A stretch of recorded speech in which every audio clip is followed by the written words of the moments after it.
திருவள்ளூர் மாவட்டம் திருத்தணியில் கனமழை பெய்த நிலையில் பொது மருத்துவமனை உள்ள சாலையில் மழைநீருடன் கழிவுநீரும் கலந்து தேங்கி நின்று துர்நாற்றம் வீசுவதால் நோயாளிகள் மற்றும் பொதுமக்கள் அவதிக்குள்ளாகியுள்ளனர்.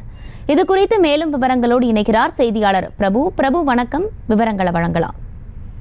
வணக்கம். திருவள்ளூர் மாவட்டம் திருத்தணியில் கடந்த சில தினங்களாக 100 டிகிரி தாண்டி வெப்பம் பதிவாகி வந்த நிலையில் சில நாட்களாக வெயில் சற்று குறைந்து காணப்பட்டது. இந்த நிலையில் திருத்தணி, கனகமச்சத்திரம், கேஜி கண்டிகை உள்ளிட்ட சுற்று வட்டார பகுதிகளில் காலை முதல் வானம் மேகமூட்டத்துடன் காணப்பட்ட நிலையில் திடீரென கருமேகங்கள் சூழ்ந்து கொண்டு சுமார் அரை மணி நேரத்திற்கு மேலாக மழை கொட்டி தீர்த்தது.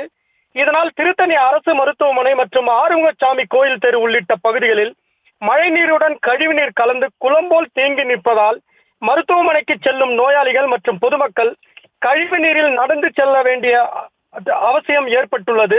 மேலும் அப்பகுதியில் துர்நாற்றம் வீசுவதால் அச்சாலையில் செல்லும் நோயாளிகள் மற்றும் பொதுமக்கள் அவதியுற்று வருகின்றனர்.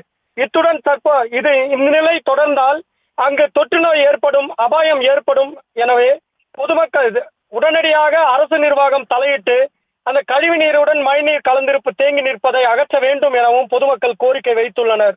விவரங்களை வழங்கியமைக்கு நன்றி பிரபு.